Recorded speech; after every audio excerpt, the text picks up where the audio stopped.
Hi everyone, welcome back to the channel Simple Concepts. I am Rashmita and I am back with another video, and in this particular lecture we will talk about Portuguese administration and their decline. मतलब अब तक हम पढ़ चुके हैं कि पोर्तुगीज ने कैसे कैसे अपना एम्पायर एस्टैब्लिश करना शुरू कर दिया था इंडिया में. अब हम देखेंगे कि पोर्तुगीज कैसे एडमिनिस्टर कर रहे थे इंडिया को. बिकॉज जब भी कोई किसी जगह पे राज करता है तो उसने अपने एडमिनिस्ट्रेशन के टाइम पे क्या क्या पॉलिसीज अपनाई या उसने क्या क्या ऐसा किया जिसकी वजह से या तो वो और राइज किया या उसका जो एम्पायर था वो डिक्लाइन हो गया. तो इसलिए एडमिनिस्ट्रेशन पढ़ना बहुत जरूरी होता है. बिकॉज मेंस में ज्यादातर क्वेश्चन एडमिनिस्ट्रेशन से ही आता है कि फॉर एग्जाम्पल कि अगर मुगल एम्पायर था तो उसमें कैसा एडमिनिस्ट्रेशन था, अकबर के टाइम के कैसा एडमिनिस्ट्रेशन था, या फिर इंग्लिश के टाइम पे कैसा एडमिनिस्ट्रेशन था. सो this is a very important topic, please do not miss it. So let us start with the video.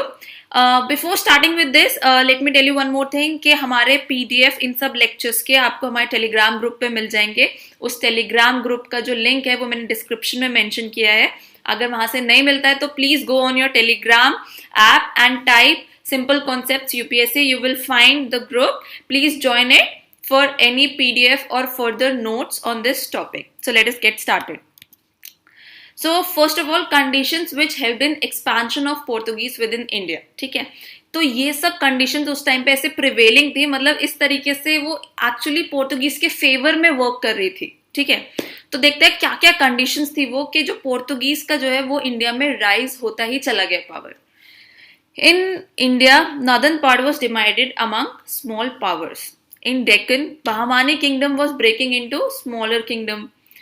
None of the powers in India had a strong navy as compared to Portuguese. तो क्या था, जो India का northern part था, ठीक है, वहां पे छोटे छोटे पावर्स थे, मतलब बहुत छोटे छोटे ऑलरेडी राज थे, और आपको पता है राजाओं में आपस में ही झगड़े चलते रहते थे. ठीक है, so this gave Portuguese the power कि वो इस्टेब्लिश कर सके साउथ में अपना पावर. बिकॉज नॉर्थ में कोई ऐसा स्ट्रॉन्ग होल्ड नहीं था कि वो साउथ में आके उन सबको जीत सके. Also in south, in Deccan part, Bahmani kingdom was breaking into smaller kingdom. तो साउथ में अगर आप आएंगे तो दो किंगडम थे, बहमानी किंगडम और विजयनगर एम्पायर. ठीक है, ये दोनों बहुत ही इस्टेब्लिश्ड एरिया थे. लेकिन बहमानी किंगडम का क्या हो रहा था, it was breaking into smaller kingdoms, कि वो आपस में ही बस थोड़ा थोड़ा करके थोड़ा थोड़ा टूटे जा रहा था. ऑल्सो बहमानी किंगडम और विजयनगर एम्पायर की कॉन्टिन्यूअस फाइट्स चले जा रही थी. ठीक है, तो बहमानी किंगडम छोटे छोटे रीजन्स में टूट रहा था. None of the powers in India had a strong navy. ठीक है, so this is very important कि उस टाइम पे इंडिया के पास स्ट्रॉन्ग नेवी नहीं था. लैंड पावर बहुत था लेकिन नेवीज के बारे में कोई सोचता ही नहीं था. जितने उनके पावर लैंड पे थे ना, उतने सी में उन्होंने सोचा ही नहीं कि सी से भी कोई हमारे ऊपर हमला कर सकता है. वो बस आपस में ही लड़ते रह गए. Arabs couldn't find the unity of Portuguese power in Indian Ocean. Moreover, Portuguese had cannons on their ship. और जो एरब्स थे, ठीक है, जब एरब्स इंडियन ओशन से इंडिया में घुसने की कोशिश कर रहे थे, when they tried fighting Portuguese, लेकिन क्या था, पोर्तुगीज पावर इतनी यूनाइटेड थी इंडियन ओशन में because of that blue water policy and everything. वहां के जो लीडर्स थे वो इतने फोकस थे कि हमें इंडियन ओशन जो है, स्ट्रैटेजिक लोकेशन जो है, उसे नहीं खोना है कुछ भी हो जाए. तो उनकी यूनिटी को एरब्स जो है वो फाइट नहीं कर पाए. ठीक है, मोरओवर जो पोर्तुगीज शिप थे उनके ऊपर कैनन्स लगे थे, मतलब तोपे लगी थी. तो तोप देख के तो कोई भी वैसे ही डर जाता है. तो एरब्स जो थे वो उन चीज को टैकल नहीं कर पाए और वो पोर्तुगीज पावर से फाइट नहीं कर पाए. Portuguese always had a role to play in successive battles between different kingdoms of the for the balance of power. So क्या था, जब किंगडम्स आपस में लड़ते रहते थे तो पोर्तुगीज क्या करता था कि उनके बीच में जाके इंटरफेयर करता था कि हाँ मैं आपकी ट्रीटी साइन करा दूंगा या मैं आपका साथ दे दूंगा करके. So it had always a role to play in successive battle. वो पहले ही अंदाजा लगा लेता था कि कौन जीतने वाला है. ठीक है, तो वो क्या करता था, वो जाके मीडिएटर बन जाता था और उसका हर जगह पे रोल प्ले होने लगता था. तो जब आप हर जगह जानने लग जाओगे, ठीक है, तो लोग आपको जान जाते हैं ना, तब आपका क्या होता है, आपका एक रोल प्ले होना शुरू हो जाता है, आपकी थोड़ी थोड़ी पावर स्टैब्लिश होनी शुरू हो जाती है. They also signed many treaties with Goa and Deccan rulers to make a stronghold in that area. उन्होंने क्या किया, उन्होंने नॉर्थ पार्ट में जाने से ज्यादा जरूरी समझा कि जो उन्होंने एरिया कवर कर लिया, जो साउथ एरिया है गोवा और डेक्कन का, तो उन्होंने जो वहां के लोकल रूलर्स थे उनसे अलग अलग पीस ट्रीटी साइन कर ली थी कि उनके बीच में एक हार्मनी बनी रहे ताकि उनका उस एरिया में स्ट्रॉन्ग होल्ड रहे।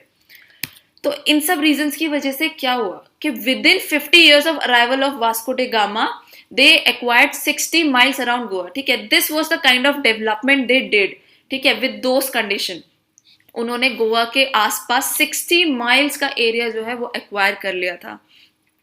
They had fortresses located at important and strategic location in India, that is Mangalore, Kannur, Cochin, and Calicut. They also had 4 important ports on the western side spreading over from Mumbai to Daman and Diu to Gujarat. So उन्होंने क्या किया, उनके जो most important fortresses थे वो थे मैंगलोर में, कैननूर में, कोचिन में और कैलिकट में। उन्होंने फोर्ट्रेसेस बनाना शुरू कर दिया था ताकि वो उनको वहां से कोई निकाल नहीं सके। ठीक है, they also had 4 important ports on western side। ठीक है, so they focused on western side, although उन्होंने बाद में ईस्ट की तरफ डेवलप किया, लेकिन जो उनके 4 important ports थे वो थे मुंबई से लेके दामन एंड दीव तक फैले हुए थे। एज यू नो एक कोचिन में भी था। ठीक है, also they were trying to develop new ports. ठीक है, दामन एंड दीव में, गुजरात में, बसाइन में, हर जगह वो लोग अपने पोर्ट्स डेवलप कर रहे थे। They further developed their ports on east coast, that is सेंथोम and Nagapattinam. तो उन्होंने बाद में धीरे धीरे ईस्ट साइड में भी इन जगहों पर अपने पोर्ट्स डेवलप कर लिए थे। तो इससे क्या हुआ, उनका पूरे साउथ इंडिया पे एक स्ट्रॉन्ग होल्ड हो गया था। ठीक है, even if you go there right now तो आपको एक उनका एक एसेंस मिलेगा वहां पे कि गोवा आप जाओगे तो Portugal buildings, forts and everything वो सब आपको वहां पे दिखेगा। You will feel the presence of Portuguese there. So coming to administration, तो उनका एडमिनिस्ट्रेशन कैसा था उस टाइम पे। ठीक है, so head of administration was viceroy. ठीक है, तो जो वाइसरॉय था, जैसे अभी हमने डिस्कस किया, जैसे अल्मेडा थे। ठीक है, so he was the head of the administration, जो सबसे ऊपर थे, लाइक आवर प्रेसिडेंट। ठीक है, सर्व फॉर 3 years। तो उनका जो टेन्योर होता था वो जनरली 3 years का होता था, then it use to get extended along with a secretary. उनके एक सेक्रेटरी थे जो उनको हेल्प करते थे। This is a very important, position. Vedor de Fazenda was responsible for collection of revenues and the cargoes and dispatch of fleet. तो ये जो थे, this was a position। ठीक है, this is not a name of a person, this is a position कि Vedor de Fazenda, I'm sorry, was responsible for collection of revenues। तो उनको एक responsibility दी गई थी कि आप जितने भी cargoes आएंगे, जितने foreign ships आएंगे, आप उनसे रेवेन्यू कलेक्ट करोगे। ठीक है, और जितने भी फ्लीट्स जाएंगे, ठीक है, उनको आप डिस्पैच करोगे। They were intolerant towards Muslim and used to tolerate towards Hindu initially. So उनका स्टार्टिंग से ही, जो पोर्तुगीज थे, स्टार्टिंग से उनका एक गुस्सा था, या आप कह लीजिए अरब्स ने उनको बिजनेस से बाहर किया था, उनको इतना स्ट्रगल करना पड़ा, इसलिए उनको एक मुस्लिम से चिढ़ थी। ठीक है, so they were very intolerant about Muslims. जो भी मुस्लिम्स थे, अरब्स थे जो वहां पे बसे हुए थे, वो डायरेक्टली उनका प्रोसिक्यूशन कर देते थे, उनको मार देते थे। Although they were quite tolerant about Hindus initially, starting में हिंदूज के लिए दे वर लाइक कि ठीक है ये मुसलमान नहीं है तो इसको छोड़ देते हैं करके, ये उनका पॉलिसी था। But after the introduction of Inquisition in Goa, there was a change and Hindus were also persecuted। अच्छा, Inquisition in Goa क्या होता है? So at that time उन्होंने क्या स्टार्ट किया था कि they used to convert everybody into Christian. ठीक है, क्रिश्चियनिटी को फैलाने के लिए उन्होंने हर किसी को, हिंदू मुसलमान सबको, मुसलमानों को तो खैर मैक्सिमम वो मार ही देते थे, उन्होंने कन्वर्जन कराना स्टार्ट कर दिया। अब कुछ लोग ऐसे होते थे जो बेचारे मजबूरी में कन्वर्ट हो तो जाते थे, लेकिन फिर भी जो उनका बिलीफ रहता था ना, वो किसी और गॉड में रहता था, तो वो छुप के उसको प्रैक्टिस करते थे। या कुछ लोग ऐसे भी थे जो ओपन में आके बोल देते थे कि नहीं, हम क्यों क्रिश्चियनिटी में कन्वर्ट होंगे, हम यही रिलीजन फॉलो करेंगे। तो उनका क्या होता था, ऐसे हिंदू लोगों को उन्होंने मारना शुरू कर दिया। तो जब ये गोवा में बढ़ा, जब क्रिश्चियनिटी में लोग कन्वर्ट होने लगे, उसके बाद भी जो लोग बचते थे, जो मतलब आवाज उठाते थे कि नहीं ऐसा नहीं होना चाहिए, तो उनको ये लोग मारने लगे। सो धीरे धीरे धीरे करके ये लोग हिंदूज की तरफ भी इनटॉलरेंट हो गए थे। उनके माइंडसेट में हो गया था कि नहीं नहीं, जो क्रिश्चियन नहीं है वो खराब है, उसको मार दो। सो रीजंस ऑफ डिक्लाइन, तो हमने एडमिनिस्ट्रेशन पढ़ दिया कि उन्होंने क्या क्या किया अपने टाइम पे, कैसे अपना एडमिनिस्ट्रेशन चलाया। So these were the reason कि उनका जो एम्पायर था वो धीरे धीरे धीरे करके डिक्लाइन होने लगा। So first reason why the Portuguese Empire declined was lost favor with Mughals. In 1608, Captain William Hawkins with his ship Hector reached Surat during reign of King Jahangir. He asked the emperor permission to do business in India on the orders of King of England James I. Even after many interferences by Portuguese, Emperor Jahangir appointed Hawkins as Mansabdar. The grant of trading right to the English offended the Portuguese. Later in 1613, Portuguese captured Mughal ships and imprisoned many Muslims, which became the main reason of tension between Mughals and Portuguese. तो क्या था कि धीरे धीरे करके पोर्तुगीज ने जो Mughals का जो एक फेवर लिया था, उन्होंने क्या किया था, उन्होंने जो अपने अकबर के टाइम पे जो उनके प्रीस्ट थे उनको भेज दिया था. Because as you know Akbar was very tolerant about the religion. ठीक है, he had a kind of theology, he wanted to study the theology के अलग अलग रिलीजन कैसे काम करते हैं. ही वॉज नॉट के मतलब मैं मुसलमान हूं तो मैं मुसलमान को ही मतलब ज्यादा प्रेफर करूंगा. तो उन्होंने पोर्तुगीज से कुछ प्रीस्ट अपने दरबार में उनको एज अ नोबल्स रखा था. ठीक है, तो इस तरीके से उनके रिलेशंस अच्छे हुए थे. But later in 1608 captain William Hawkins from England came to India. ठीक है, so he was the first this English who came to India. और वो कब आए थे? जहांगीर के टाइम पे आए थे.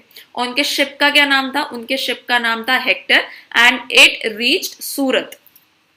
सो उन्होंने आके उनसे क्या कहते हैं जहांगीर से परमिशन मांगा कि हमें परमिशन चाहिए इंडिया में ट्रेड करने का, इंडिया के साथ बिजनेस करने का. बट इस चीज से पोर्तुगीज को प्रॉब्लम होने लगा बिकॉज दे न्यू कि अगर कोई और पावर आती है और वो अच्छी फैसिलिटीज प्रोवाइड करेगी तो ऑब्वियसली उसका ट्रेड बढ़ जाएगा और जो पोर्तुगीज पावर जो थी वो कम हो जाएगी. ठीक है, सो इस वजह से थोड़ी थोड़ी उनमें तनातनी होने लगी.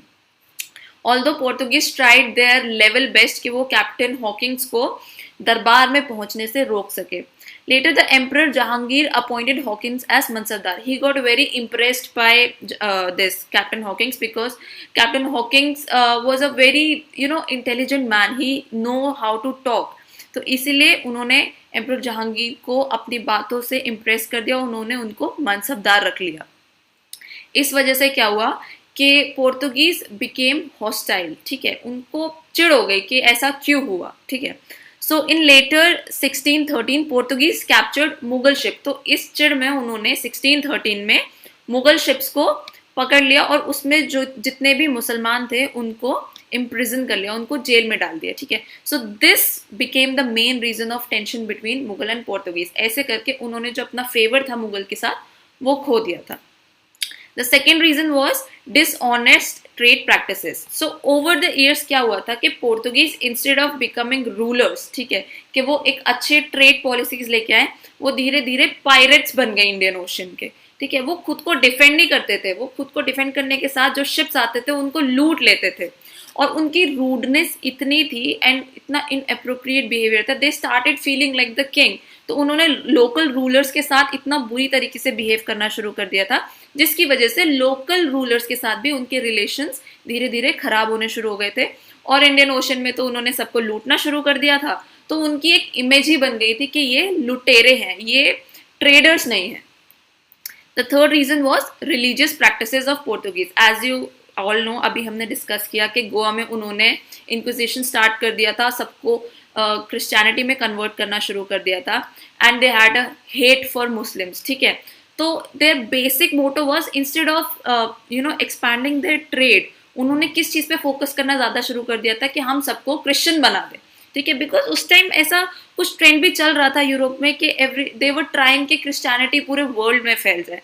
सो Portuguese focused more on spreading of Christianity instead of spreading their trade. So this became one of the most important reason for their decline. Also rise of new empires. The one of the reason is कि और जो empires थे, like Egypt का जो empire था वहाँ पे better rulers आ गए थे, पोर्शिया के empire में better rulers आ गए थे, better fighter आ गए थे.